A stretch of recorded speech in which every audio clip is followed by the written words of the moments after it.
बिस्मिल्लाहिर्रहमानिर्रहीम। बस बस बस बस। इय्याका नअबुदु व इय्याका नस्तईन। मेरे हाफिजाबाद के नौजवानों, बुजुर्गों, मेरी बहनों, इस शानदार इस्तकबाल का मैं आपका शुक्रिया अदा करता हूं। बहुत बहुत शुक्रिया। मैं आज सबसे पहले शौकत और आपके वालिद मेहदी भट्टी आपको मुबारक देता हूं, खराज तहसीन पेश करता हूं कि आज आपने ये ऑर्गेनाइज किया इतना बड़ा जलसा।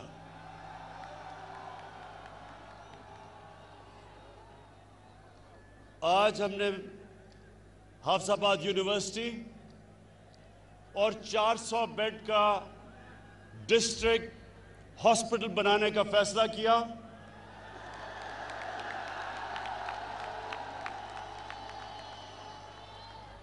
और इंशाअल्लाह ये हम जल्दी से जल्दी इसलिए बनाएंगे कि ये यूनिवर्सिटी भी और हॉस्पिटल भी ये आपकी ज़रूरत है और ये हमारा फ़र्ज़ है कि हम ये आपके लिए बनाएं।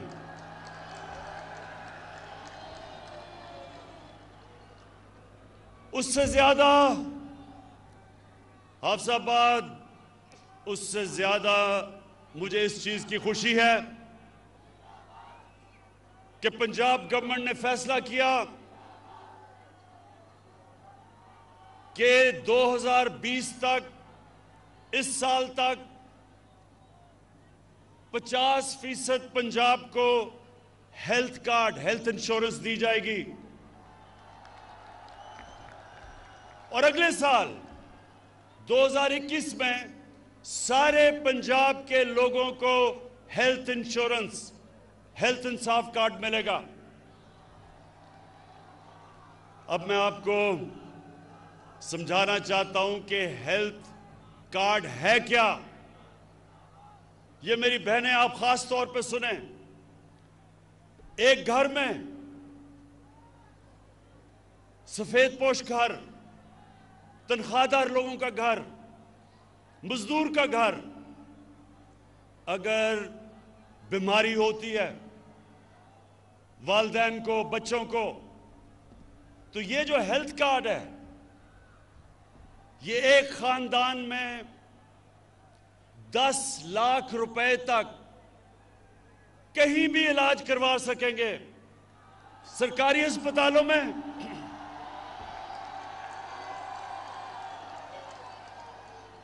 या किसी भी प्राइवेट हॉस्पिटल में। ये पहली दफा पाकिस्तान की 73 साला तारीख में एक आम आदमी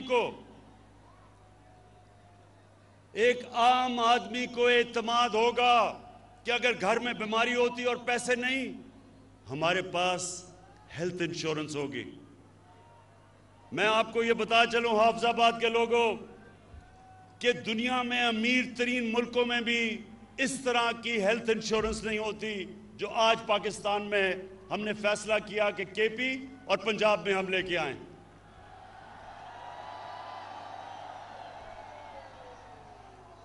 इससे क्या होगा? इससे होगा क्या? इससे यह होगा कि हाफिजाबाद जैसे इलाकों के अंदर, हाफिजाबाद जैसे इलाकों में प्राइवेट हॉस्पिटल बनेंगे। और प्राइवेट हॉस्पिटल इसलिए बनेंगे कि हेल्थ कार्ड की वजह से हर कोई इलाज करवा सकेगा। अभी सिर्फ देहातों में सिर्फ सरकारी अस्पताल हैं क्योंकि लोगों के पास पैसा नहीं। बड़े शहरों में प्राइवेट हॉस्पिटल है। इंशाअल्लाह अस्पतालों का सारे पाकिस्तान में, अभी तो खैर पंजाब में और पख्तूनख्वा में एक अस्पतालों का जाल पिच जाएगा ये हेल्थ कार्ड की वजह से। दूसरी चीज जो चीफ मिनिस्टर पंजाब ने बात की,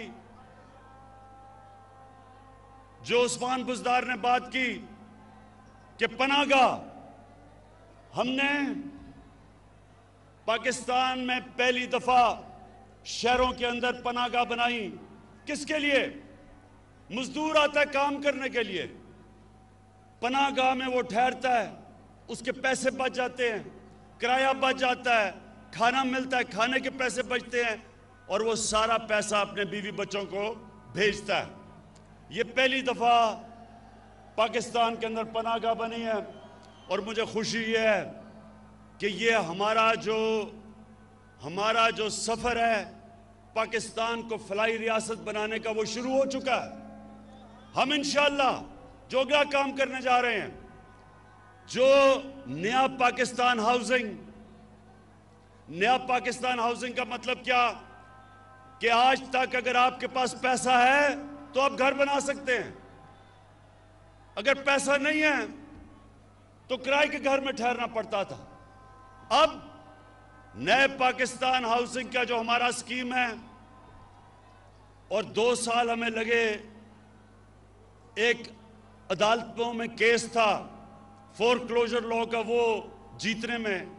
अब ये होगा कि बैंकों से 5% सूद के ऊपर हम पैसे लेंगे, और वो एक 5 मरले के घर कोई भी बना सकता है 5% सूद पे, और लंबी किस्तें, यानी कि जो आप किराए के ऊपर जो आप किराया देते हैं वो आप किस्तें देंगे, और घर आपका अपना हो जाएगा, अपने घर पे छत हो जाएगी।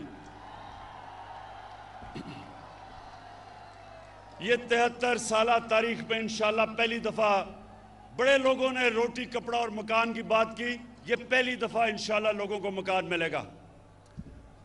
उसके बाद नौजवानों, एक तालीम का निसाब, ये भी 73 साल में पहली दफा हमारी हुकूमत कर रही है कि सारे पाकिस्तान में एक निसाब हो। ये ना हो कि उर्दू मीडियम, इंग्लिश मीडियम, दीनी मदरसे, एक निसाब हो ताकि गरीब घरों से भी बच्चे ऊपर आ सकें, डॉक्टर बन सकें, इंजीनियर बन सकें। जब 2013 में तहरीक इंसाफ की हुकूमत आई पख्तूनख्वा में, तो 3 साल तक हम सुनते रहे कि जी किधर है नया पख्तूनख्वा। 3 साल हमें सुनना पड़ा कि किधर है नया पख्तूनख्वा। जब इलेक्शन हुआ, और पख्तूनख्वा की एक तारीख है कि वो एक जमात को दूसरी दफा बारी नहीं देते, लेकिन तहरीक इंसाफ जब इलेक्शन हुआ तो पहले से ज्यादा वोट मिली, 2/3 अक्सरियत मिली पख्तूनख्वा में 2018 में। क्यों मिली? इसलिए कि हमारे दौर में गुर्बत पख्तूनख्वा में 27% से गिर के 18% पे आ गई। 9% गुर्बत कम हुई उस सूबे में जिधर वॉर ऑन टेरर, वो जंग की वजह से तबाही थी। वो सूबा जिधर सरमायाकार बिजनेसमैन छोड़ छोड़ के इस्लामाबाद आ रहे थे, जिधर पैसे वाले लोग सूबे से बाहर जा रहे थे, फैक्ट्रियां बंद हो रही थी, उस सूबे में 9% गुर्बत कम हुई, 27% से 18% पे। इसलिए लोगों ने वोट दी, और इंशाअल्लाह यही इंशाअल्लाह मेरा ख्वाब है पाकिस्तान के लिए कि हम अपने मुल्क में गुर्बत कम करें, सारी पॉलिसी बनाएं निचले तबके को ऊपर लाने के लिए। जिस तरह का हेल्थ कार्ड है, जिस तरह का तालीमी निज़ाम है, जिस तरह का अस्पतालों का निज़ाम है, जैसे जैसे नीचे से लोग ऊपर आएंगे और जैसे जैसे पाकिस्तान एक फलाई रियासत बनेगी, इंशाअल्लाह यही कौम एक अजीम कौम बनने जा रही है। और दूसरी चीज, हाफिजाबाद के लोगों, अब ये जरा गौर से सुनो। इस वक्त जो पाकिस्तान में दूसरा हमें काम करना है और कर रहे हैं, वो है कानून की बालादस्ती कायम करना। ये क्यों जरूरी है? ये हमारे नबी सल्लल्लाहु अलैहि वसल्लम ने मदीना की रियासत जब बनाई तो उन्होंने कहा कि बड़ी कौमें तबाह हुई तुम्हारे से पहले, जिधर एक कानून अमीर के लिए और दूसरा गरीब के लिए था, ये गौर से सुने, जिधर ताकतवर के लिए एक कानून और कमजोर के लिए दूसरा, उस कौम में कानून की बालादस्ती नहीं आती। जब भी एक कौम आगे बढ़ती है तो कानून की बालादस्ती आती है। कानून के सामने सब एक बराबर। इस वक्त हमारे मुल्क में ये जो सर्कस लगाई हुई है, ये जो सर्कस लगी हुई है, ये वो लोग हैं 30 साल से इन्होंने इस मुल्क को लूटा। ये अमीर तरीन हो गए और कौम को कर्जों में डुबा दिया। इनके लिए एक और कानून था, आम चोर जो भैंस चोरी करता था या जो मोटरसाइकिल चोरी करता था, उसके लिए एक और कानून था। और ये जो अरबों रुपया चोरी करके मुल्क का बाहर लेके जा रहे थे, इनको पाकिस्तान का इंसाफ का निजाम नहीं पकड़ता था। अब इनको मुश्किल पड़ गई है। पहली दफा जो केसेस नैब के अंदर इनके दौर में बने हुए थे, हमने नहीं केसेस बनाए, ये इनके दौर के केसेस थे। वो अपने दौर में तो ये एक दूसरे को पूछते नहीं थे। हमारे दौर में हमने नैब को आज़ाद छोड़ दिया है। इनके दौर में नैब इनकी गुलाम थी, हमारे दौर में आज़ाद है। अब ये सारी ब्लैकमेल इसलिए मुझे कर रहे हैं कि ये चाहते हैं कि मैं किसी तरह नैब को ख़त्म कर दूं ताकि इनकी चोरी बच जाए। हाफिजाबाद के लोगों, पहले मुझे बताओ, क्या मैं इनको छोड़ दूं?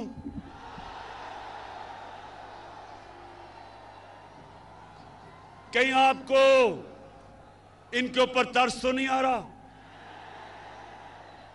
वो जब नवाज शरीफ की शक्ल आपने देखी कि जी बीमार हो गया, वो पता नहीं जिंदा भी रहेगा या नहीं।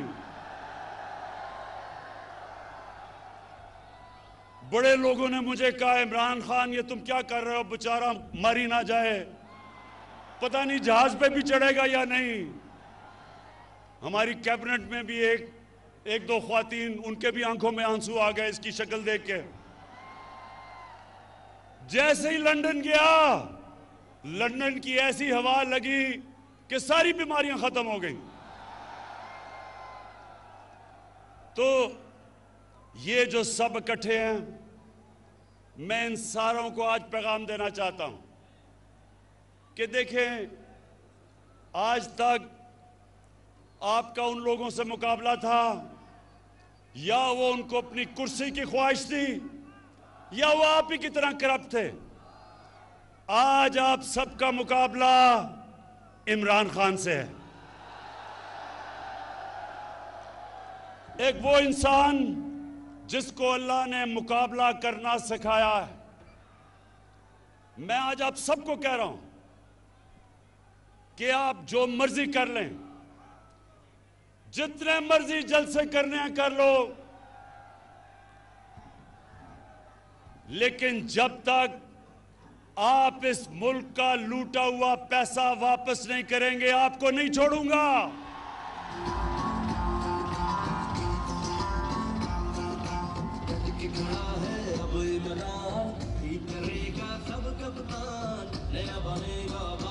बस। अच्छा, इन्होंने पहले पूरी कोशिश की कि माशियत के ऊपर कहा जी माशियत खराब हो गई, इसको निकाल दो। फिर कहे जी महंगाई हो गई। इनके पिछले 10 साल में देखें कितनी दफा महंगाई आज से बहुत ज्यादा थी। फिर कहा जी कि वो कोरोना के अंदर इमरान को नहीं समझ कि वो जिस तरह नरेंद्र मोदी ने बंद किया था अपना मुल्क, इमरान खान को भी करना चाहिए। अल्लाह अल हक है, अल्लाह का शुक्र अदा करता हूं, उसने हमने कोरोना से भी बचा दिया। फिर इन्होंने एक फैटफ एक ऐसी चीज है जिसमें पाकिस्तान को इनकी वजह से ग्रे लिस्ट में डाला हुआ है। अगर पाकिस्तान ब्लैक लिस्ट हो जाता है तो हमारे ऊपर सैंक्शंस लग जाती हैं, हमारी माशियत बैठ जाती है। तो इन्होंने सोचा कि अब तो इसको ब्लैकमेल कर लेंगे कि पहले नैब को ख़त्म करो और फिर हमें फैटफ साइन करेंगे। इन्होंने मुझे नैब में 38 शिक्के हैं नैब की, उसमें से कहा 34 शिक्कों को इस तरह कर दो कि नैब ही ख़त्म हो जाए ताकि इनकी चोरी बच जाए। जब मैं नहीं माना तो इन्होंने क्या किया कि इन्होंने अदलियों पे भी हमला किया। 3 चीफ जस्टिस बैठे हुए थे जिनके खिलाफ इन्होंने बातें शुरू कर दी कि जी नवाज शरीफ ने कहा फैसला ही गलत था। 3 चीफ जस्टिस थे, अदलियों का भी अटैक किया और फिर पाकिस्तान के आर्मी चीफ और ISI चीफ को अटैक किया। आर्मी चीफ और ISI चीफ को अटैक करने का मतलब फौज को अटैक करना। यहां मेहदी भट्टी बैठे हैं, इनका बेटा बलूचिस्तान में शहीद हुआ। इस तरह के कितने हमारे फौजी शहीद हुए हैं हमें हमारी हिफाजत करते हुए। लेकिन वो आदमी बाहर लंदन में बैठ के यहां हमारी फौज के खिलाफ साजिश कैसे कि जब अब कहते हैं कि मैं आर्मी का चीफ और जो ISI का चीफ है उसको फौज बदल दे, तो क्या फौज कोई एक जमहूरी इदारा है? क्या उन्होंने नो कॉन्फिडेंस मोशन पास करना है? वो ये कह रहा है कि फौज के अंदर बगावत की जाए, वो ये कह रहा है कि फौज कू करे, यानी कि हमारी फौज तबाह हो। अपनी चोरी बचाने के लिए नवाज शरीफ तुम इधर तक पहुंच गए हो कि हिंदुस्तान की जुबान बोल रहे हो अपनी फौज के खिलाफ। इससे मेरा अज़म और मजबूत है कि तुम्हारी तरह के लोग, तुम्हारी तरह के मीर जाफर, मीर सादिक और मीर याद सादिक, इनको इंशाअल्लाह जब तक हम इनको कानून के नीचे नहीं लेके आएंगे और इनका पैसा नहीं निकालेंगे, इंशाअल्लाह मैं इनको नहीं छोड़ूंगा।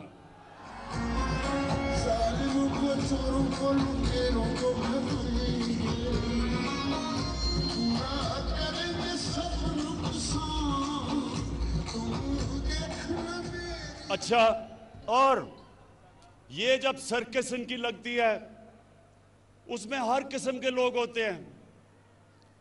एक ऐसा आदमी है जो कि कहता है इमरान खान की वजह से इस्लाम को खतरा है। मैं उनको एक पैगाम देना चाहता हूं और हाफिजाबाद के लोगों, आप इसकी गवाही देना। आज तक पाकिस्तान की 73 साल तारीख में, हाँ मैं इसी की बात कर रहा हूं, कि डीजल ये कहता है कि इमरान की वजह से इस्लाम खतरे में है। मेरी वजह से इस्लाम खतरे में नहीं है, आपकी तरह के लोगों की वजह से इस्लाम खतरे में है। मैं आज चैलेंज करता हूं, पाकिस्तान की 73 साल तारीख में किसने आज तक अपने नबी सल्लल्लाहु अलैहि वसल्लम का, उनका जो मौक़िफ़, उनके लिए कौन इस तरह इंटरनेशनल स्टेज पे खड़ा हुआ है मेरे अलावा? चैलेंज करता हूं आपको।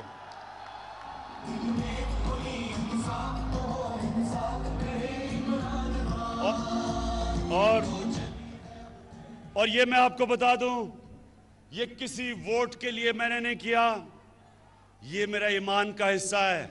हमारे नबी सल्लल्लाहु अलैहि वसल्लम हमारे दिलों में बसते हैं।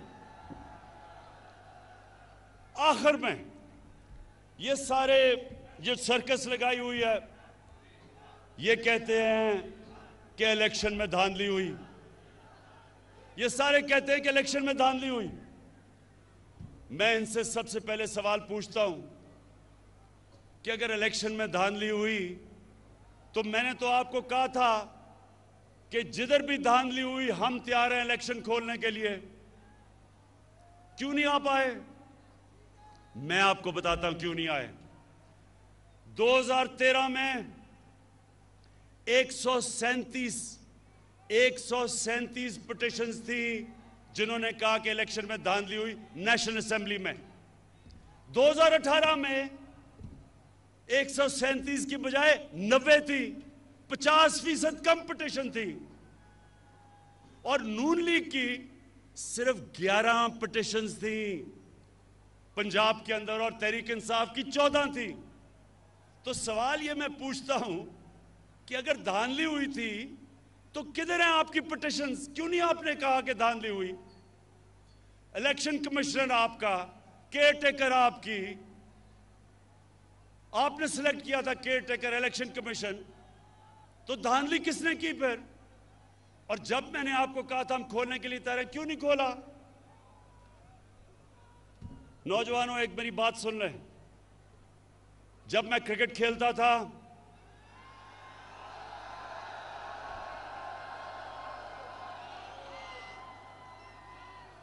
तो मेरे दौर में अपने अपने अंपायर होते थे। जो मुल्क होता था जिधर आप क्रिकेट खेलने जाते थे उनके अपने अंपायर थे। तो ज्यादातर जब टीमें हारती थी दूसरे मुल्क में तो वो कहती थी अंपायरों ने हमें मैच हरा दिया। तो मैं वो क्रिकेट की तारीख का 150 साल तारीख में वो पहला कप्तान था जिसने कहा कि न्यूट्रल अंपायर आने चाहिए, यानी कि अपने अंपायर नहीं होने चाहिए, दूसरे मुल्क से अंपायर मंगवाओ ताकि वो न्यूट्रल हो। और आप अगर दुनिया की क्रिकेट की तारीख उठा के देखें तो पहला कप्तान था जिसने अपने मुल्क में दुनिया की सबसे ताकतवर टीम वेस्ट इंडीज के साथ न्यूट्रल अंपायर मंगा के मैच खेला। और फिर दूसरी टीम जो मंगवाई न्यूट्रल अंपायर से, हिंदुस्तान से जब हमारा मैच होता था ना पाकिस्तान उधर जीतता था क्योंकि जब टीम हारने लगती थी उनके अंपायर आ जाते थे, ना हिंदुस्तान यहां जीतता था और कई दफा हमारे अंपायर भी हमारी मदद करते थे। तो मैं पहला कप्तान था जिसने हिंदुस्तान में जाके हिंदुस्तान के अंपायरों के होते हुए हराया हिंदुस्तान को। और फिर बस और फिर जब हिंदुस्तान पाकिस्तान आई तो हमने न्यूट्रल अंपायर से उनके साथ मैच खेला और हमारी वजह से आज दुनिया की क्रिकेट में न्यूट्रल अंपायर हैं। जो हारता है वो हार मान जाता है, वो कहता है क्योंकि अंपायर अब न्यूट्रल है। आज मैं आपके सामने वादा करता हूं अपनी कौम से, ये मेरी हुकूमत है जो पहली दफा पाकिस्तान में एक ऐसे इलेक्शन करवाएगी कि जो हारेगा वो भी मानेगा कि इलेक्शन साफ और शफाफ हुआ है। इसके लिए हम कई चीजें कर रहे हैं। हम इलेक्ट्रॉनिक वोटिंग कर रहे हैं। हम एक इलेक्ट्रॉनिक वोटिंग यानी टेक्नोलॉजी का फायदा उठाएंगे। हम इसके ऊपर पूरा काम कर रहे हैं। हम इंशाल्लाह सारे वो कदम उठाएंगे कि ऐसा इलेक्शन होगा जो सिर्फ पाकिस्तान में एक दफा हुआ था 1970 में, जब सबने कहा कि साफ और शफाफ इलेक्शन है। उसके अलावा सारे इलेक्शनों में जो हारता था वो कहता था कि इलेक्शन में धांधली हुई। ये जो अब इलेक्शन होगा, हम इलेक्शन रिफॉर्म्स कर रहे हैं, टेक्नोलॉजी लेके आ रहे हैं। जो जो चीजें हमने पूरा स्टडी किया कि कैसे साफ होगा, सारी इस्लाहत कर रहे हैं।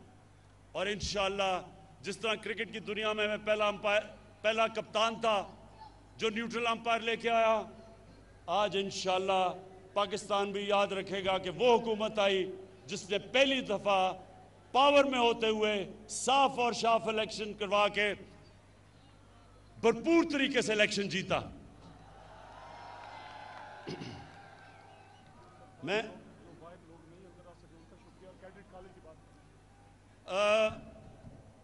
शौकत ने मुझे कहा है कि अभी लोग बहुत बाहर खड़े हैं जो अंदर नहीं आ सके, उनको भी मैं उनका शुक्रिया अदा करता हूँ, खुशामदीद कहता हूँ उनको।